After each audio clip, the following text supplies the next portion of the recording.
We have a very exciting topic here. That's why you're here.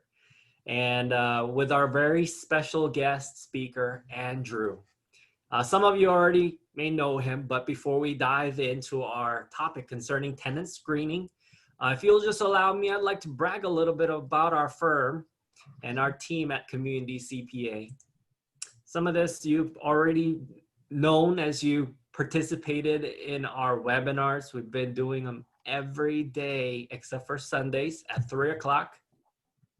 Yes, Iowa Real Estate Investors Association and Iowa Landlord Association have been around since 1980 and 2006. And our members are primarily in the landlording or property management business, or they're in the real estate entrepreneurial businesses of doing like wholesaling or rehabbing. Some of them buy and sell notes. And so this, what we're showing here in this graphic is the 9 different areas or slices of a pie that we try to focus on for our members. And today we're going to be looking a lot at forms and legal and business forms and online fillable forms, but also be touching on this is also an educational day.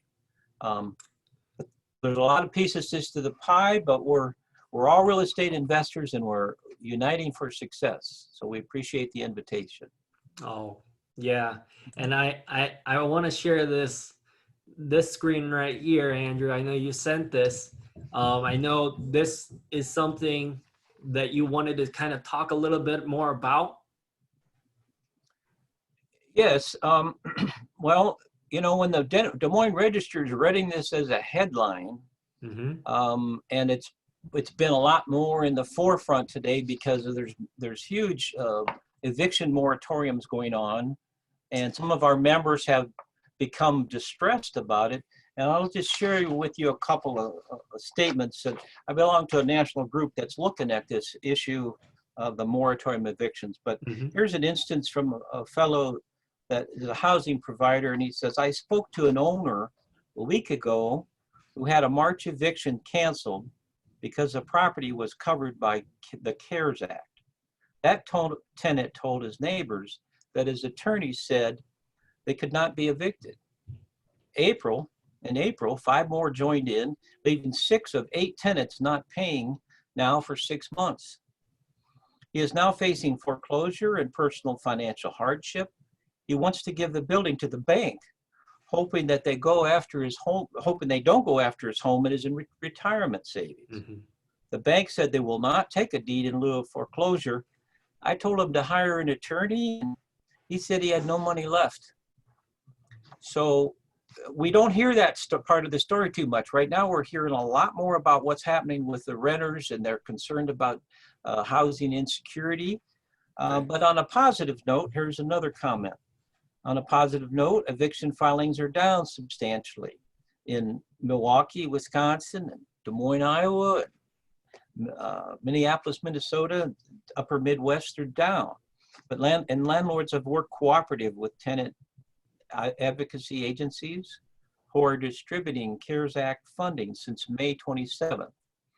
So today we're just going to take a little time and make sure everybody's up to date on where we are with the COVID issues and with what's the current status on the eviction moratorium.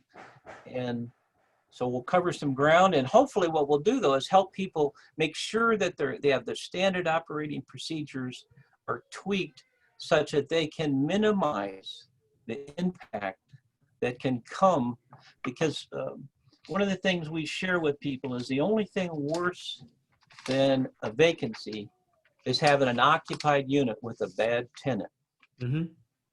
And you mentioned eviction moratorium. That's our first question we like to jump into.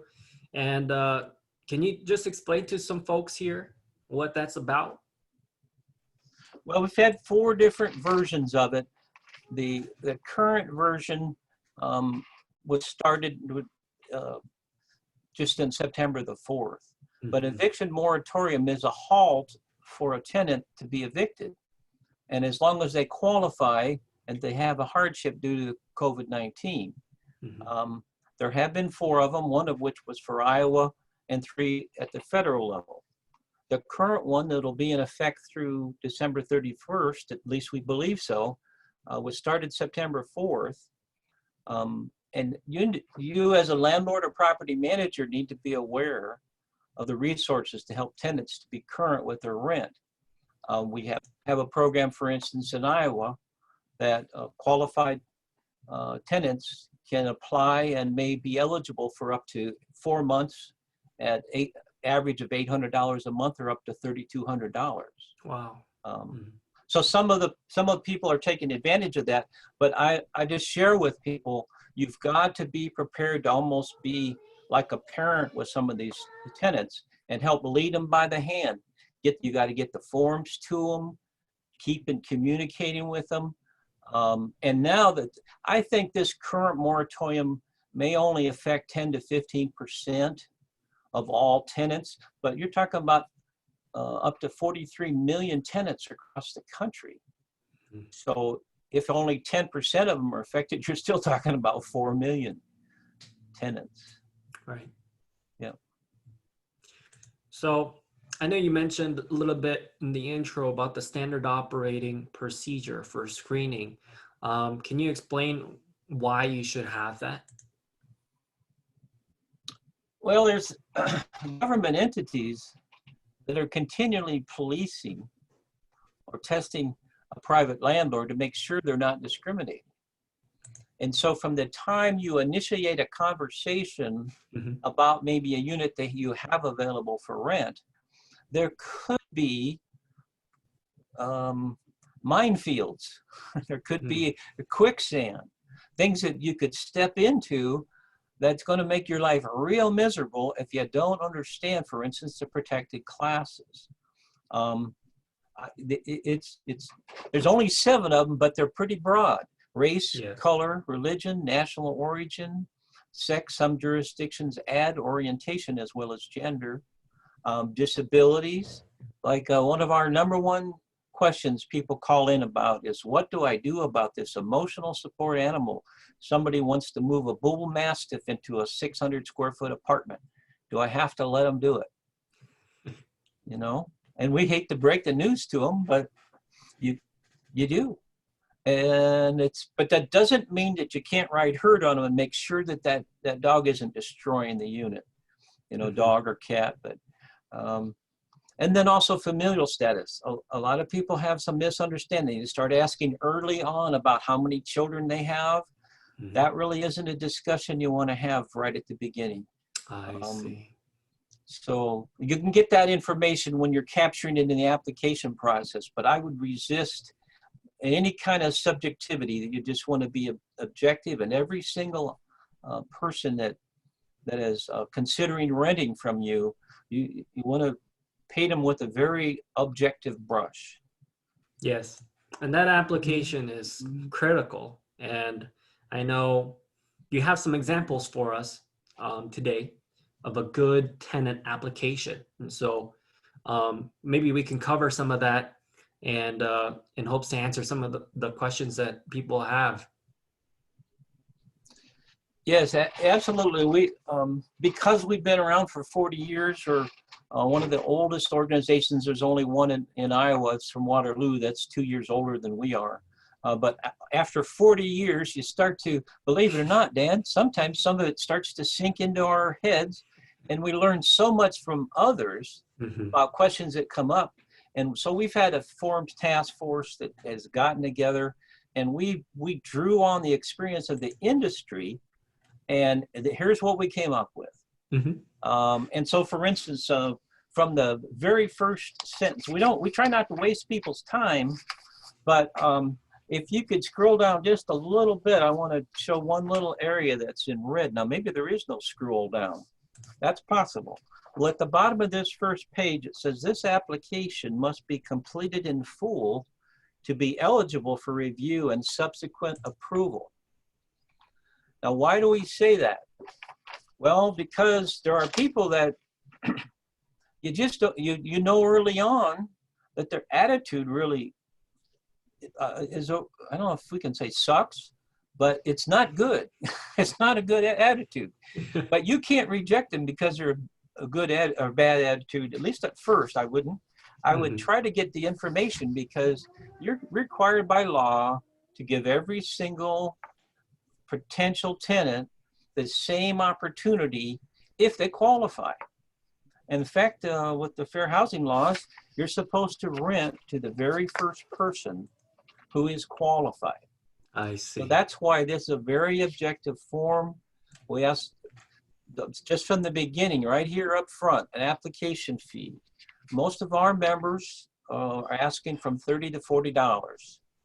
We have a few that are resisting asking for application fees, but you know what? That's a very good tool to help people qualify themselves with you. And say our usual and customary fee is $30 or $35, $40, whatever it is, and you put it right up there and you treat everybody the same. Nobody gets a break. Then the rental amount is up here, and we're going to ask some of these questions because this tenant screening process we do digitally, we need to fill out the form, and we'll see that here in the next slide or two. But here's a question we picked up from one of our speakers that came here from Ohio, has a couple hundred units, and he has learned that if you ask an applicant, how long do you intend to occupy this residence? And if they say, well, you know, we're thinking 3 years.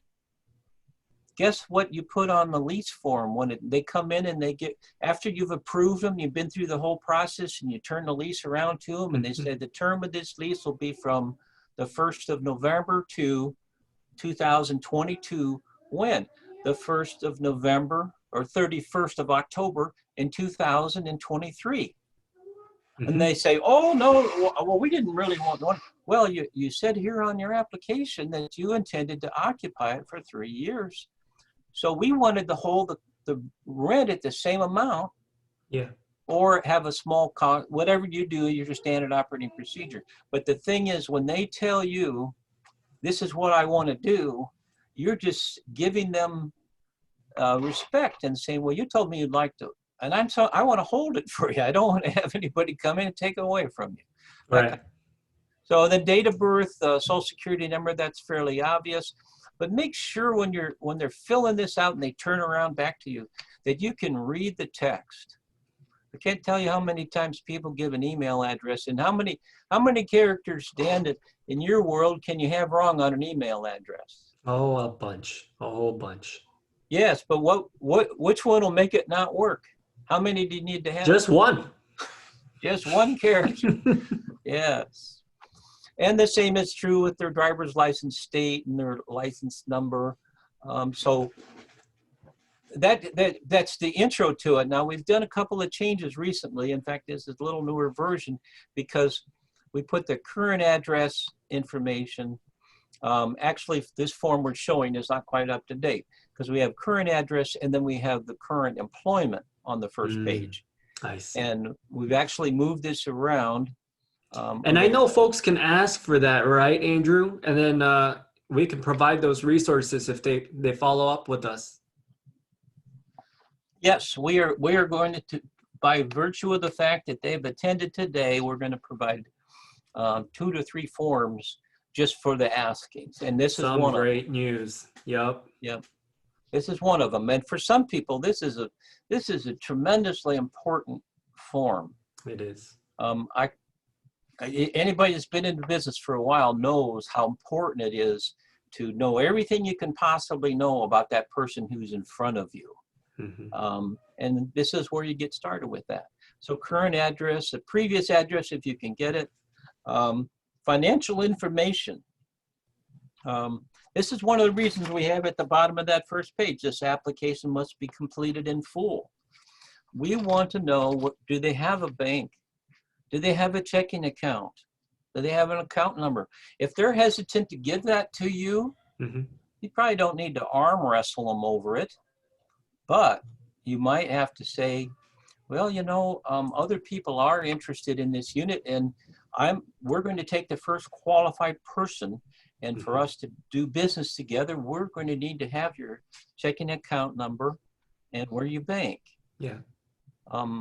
You're allowed to add ask an awful lot of stuff. So I would I would recommend it empowers you to ask those things. Source of income. This is the one where we moved to the first page because I see. when we fill out the online digital form, we want to know their monthly gross pay that they receive, their income. And that ties back to the rent. And so we'll see in a little bit here how important it is to have documentation. You are allowed to ask for such things as paycheck stubs, you know, and proof of that. I have people, and we still love them, but they come in and we do some screening for people that are not real computer savvy. And they come in and they haven't even hardly talked to them about how much they really make.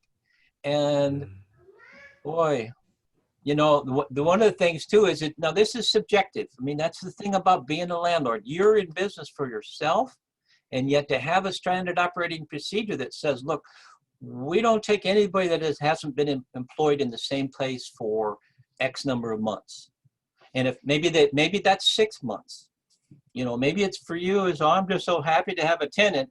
But I saw one of those recently like that. And he has a job now, he's in landscaping. And most likely a landscaper is going to get laid off in the middle of the winter. And his prior position was 30 years as a solo entrepreneur. Wow. You just want to know about these things going in. So I suggested, hey, a double security deposit is allowed in Iowa.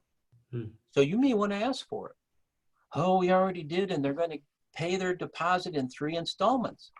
I said, well, that may have to be that way. I don't know. But then you want to ask for 3 more months. And if they balk, hey, they just saved you a lot of time. Yeah. Because if they're such a high-risk person that they haven't had a good, steady job, you want to know that now, or do you want to know it 3 months into the deal? You know, so.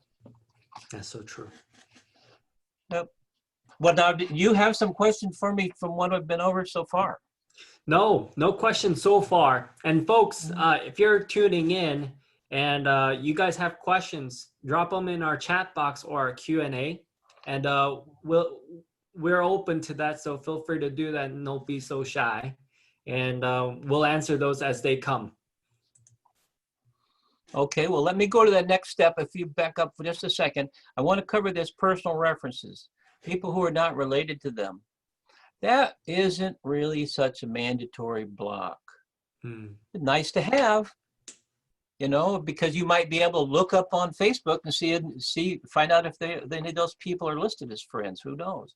But this next one of our long-term property managers suggested this to us, that we get an emergency contact, preferably someone related to them. And now, why do we want that? Well, because down below you see the note. Says, in the event rent is ever more than 6 days past due and the manager has been unable to reach any lessee by phone, email, or regular mail, your signature below indicates approval that the property manager may contact the above listed emergency contact, as this may be an indication of an emergency. Do you want them to think it's important for them to pay the rent? Absolutely. And is this a good time to have the conversation about this? You know, if they have any question, they don't fill that out completely. Oh, you don't have an emergency contact on your form. I think we better have that. So please, we need to know who we should notify if something happens and, you know, you're not around and, you know, house catches on fire. Do you want us to call us and call you? You know, it's just whatever reason you need to give, you want an emergency contact. And the reason for that is very clear. Once they haven't paid you for 6 days, you're going to want to know where they are and why they're not paying for you. They're paying you. And so they've given you permission to reach out to that emergency contact. It's just a good idea to get that if you can at all, if it's at all possible. Also the pets, the type, breed, and the size, very, very important. Now, if they say it's, well, we have an emotional support animal, then you get to hand them the form. It's called Appendix A. And by the way, if anybody asks for it, we'll make sure you get a copy of that too. Appendix A is a form that just recently been authorized by the state of Iowa, that people that write that prescription for an emotional support animal have to be licensed. So enough of that. We'll go to the second page, on the next page. Most of this is fairly self-evident, but I will highlight a couple things. Year, make, and model. It'd be nice also of the vehicles that they own. It'd be nice to know the color and for sure the license plate number. Why? Well, because when the legal process server comes by looking for them, they want to know if they're home. And if you can't identify what car is theirs in the driveway, you know, if it isn't anywhere on the lot, any place, then you can think, well, maybe they're not there. You know, but if you knock at the door and you see two cars out there and they both have the same license number that they put on the application form, they're just blowing you off. And down here, this one, we won't get into all the detail, but this one right here, number 6, have you ever been convicted of a crime? Make sure your form says, it doesn't say that you have ever been convicted of a felony. And that's just a legal point that I want to raise, but there is at least one jurisdiction in Iowa that's working on what they call the Ban the Box initiative. And I think Waterloo has made people take this off the form. So do make sure that in your jurisdiction, if you're in Waterloo, for instance, that you're in compliance with what the local ordinance is. So far, that has not come to Des Moines yet, but it's getting close. I know they tried to pass it last year. Then they're going to grant you the authorization to obtain a credit report. And this next line right here, the current monthly obligations, that's a very important one too, because if people don't write down the fact that they have a cell phone bill on a monthly basis, I mean, if it's not there, then you want to ask them, well, are you on a cell phone that you prepay? That tells you a little something about them if they're on a prepaid plan. And you're looking for good qualified people because you can recruit, train, and retain them. If they're quality people, 85% of the success in the rental property business is because you can attract quality residents. So they signed a few things down here. Acknowledge that you're going to do a background check. They sign it below, and then we go on to the next stage. Now, with the background check, Andrew, I have a couple of questions that came through live. Okay. That I just want to maybe iterate here. So, somebody asked who or a source they could use for the background check. Do you have any recommendations? Well, yes, we've had about a 15-year relationship, maybe 12, 13-year relationship with the Contemporary Information Corporation out of California.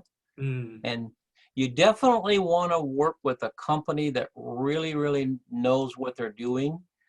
That's and true. CIC is one of the top-notch companies. And the reason is they are advising you what you're allowed to discover about this applicant. And there are some companies that will give you maybe a false positive. Obviously, everybody tries not to do that. There's a thing in the industry that's called a false positive. So you have an applicant in front of you that's named Jennifer Smith. Jennifer Smith would be a very common name. Yeah. They get the data from the state of Iowa, from the Iowa Courts Online data file. They send it to the screening company. And if you don't have an exact match, that's called a false positive if it shows up in the criminal report. So I won't go into a lot of detail, but absolutely, we have a good screening company called CIC or Contemporary Information Corp. We waive the setup fee for our members. I hope that answers that question. As far as commercial tenants, if you're commercial, then I would recommend maybe joining like the IaREIA, Iowa Commercial Real Estate Association. We stay strictly in residential. Yes. Our forms are designed for residential. So I would recommend that.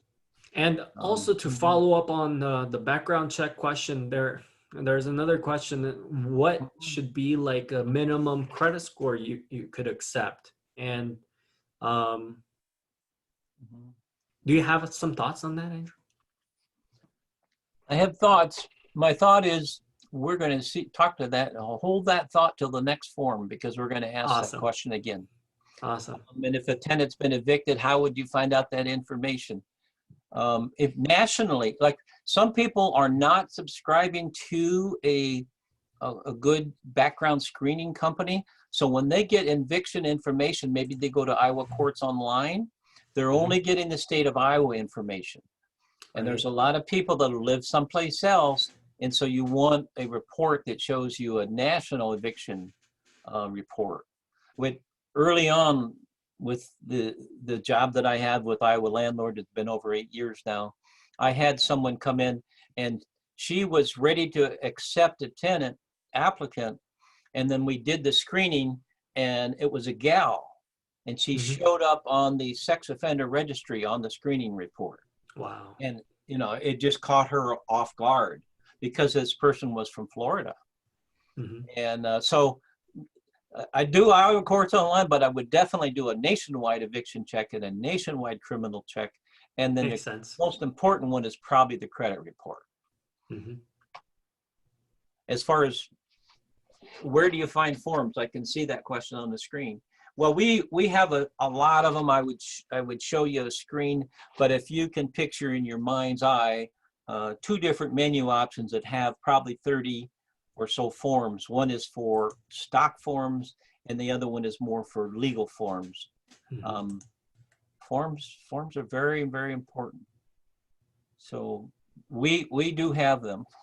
You can get them from other places like LegalZoom, but ours are all tailored for Iowa. And if you have Iowa property, I think you want to make sure you're conforming to Iowa law. That's true. So important. Yep. And so this form we're looking at here is our CIC, or Contemporary Information Corporation data entry screen.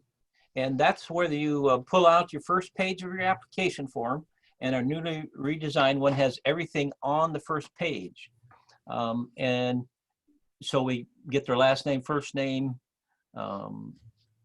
social security number, date of birth, driver's license, all that information is on the form. And then it has some criteria for you don't put in commas and things of that nature.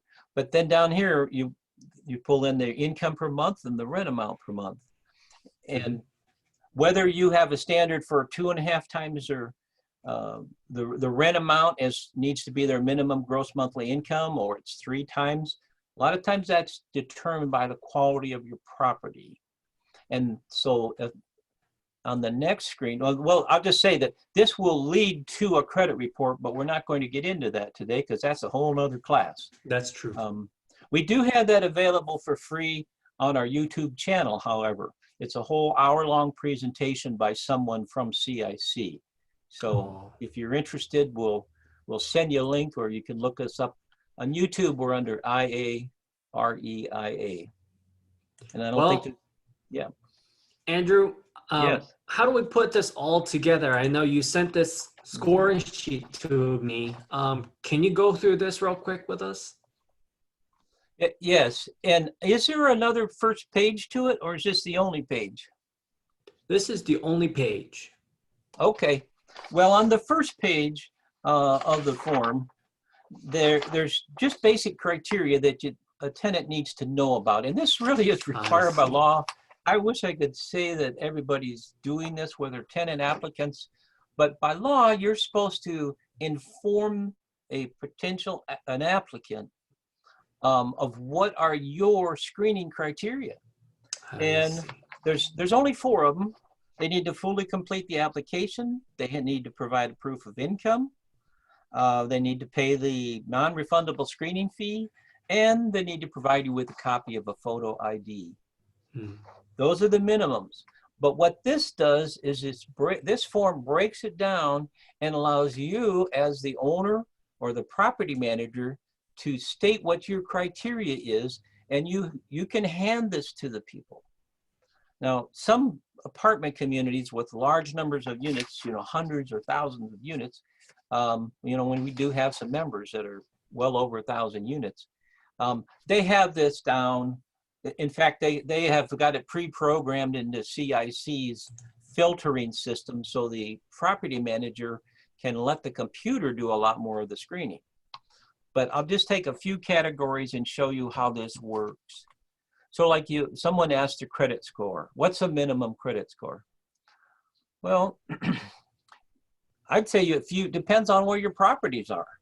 If you have properties that are executive rentals out in the hinterland or in West Des Moines, they're renting for $1,700 a month up to $2,500 a month. You're probably going to have a requirement for a higher credit score than if it's at 13th or York Street in University downtown. And so the thing is, if you do have A, B, C, and D different properties, it's probably based on the demographics of where your property is. So you may not even be able to attract someone to your property that's, like I say, near the post office downtown that has a 700 credit score. In fact, a lot of your applicants may have no credit score at all. So what's important more so is to take some time to think about this and think, well, if in the range of applications I'm getting, and I've done this now maybe a few times with tenants that are applying to my property, I've discovered that they range anywhere from about 520 to 580 or 600. And so you could change this, and all of these scoring criteria can be changed by the owner or property manager. But this is just an example. So you can, as an owner, if you say, look, I want to hire someone to help me collect this information and maybe even make recommendations, then they need to fill out this template, but they're going to need input from them. What are the owner standards? Right. And I'm going to share with you, we don't see a lot of 700s. If the minimum credit score might be right now at 620 to buy a house on an FHA purchase program, get a FHA mortgage. If you get a 620 to a 700, you're probably going to be pretty safe with them. But again, it depends a lot on the property. We have some people that have some very nice, very well-maintained properties, and you can tell an awful lot about a person from their credit score. I hate to say it, but that's also true. From their collection history. If you look down here on line 4, number of collections, excluding student loans and medical. In fact, with the new Advantage 3.0, they don't even include student loans or medical collections. So, but what I like to see on that is that if they have, for instance, a cell phone bill that was from a couple months ago, and now it's in collections, and they're leaving, who was it, starts with the V, Viacom. Verizon. They're leaving Verizon and they're headed over to Sprint. And Sprint love to have them come in the door. Sprint may not even care what they did with Verizon. But you might care, because when they left Verizon, they had only a $138 phone bill and they didn't pay it. And Verizon had to sue them or send it to collections, and they haven't paid a nickel on it. And there may be 2 or 3 like that. And personally, I've seen it happen enough that if I was a landlord, I would want to make sure that you explain to them, this does not reflect well on you. I don't care if you're paying them $5 a month. Get busy and reduce that. And here's the deal with me. If you even think about being late, you got to call me and tell me about it. Because in the second day of the month, it's late. And that's where you can get a little preachy over that. But if you don't take the opportunity on this form and your application process to explain to them that the most important bill that your tenant is going to have is going to be what bill? Your rent bill, right? It's to you. And also, it's very inconvenient for people to be out on the street. That's not good. It's very inconvenient for them to look. And some of them, I'd say 80% of them are probably going to be good quality residents. But if you're in the business long enough, even if you're really good, you're going to have some people that you have to coach them. And that's where I talk about you're going to recruit, train, and then retain your quality residents. So this helps. We could go into this, but I think that I want to just close with that there's some, at the bottom, there's some scoring, and you can take a lot of your subjectivity out of it and put objectivity into it that leads to success. You have us, we can redirect your question back to Andrew, so we can make sure you get the resources that you need, you get your questions that you need answered, okay? And thank you again, Andrew, so much for your time. And I hope we can do this again sometime soon, because I know we have still a lot more people interested in this topic and wanting to get this information. And this is our contact information.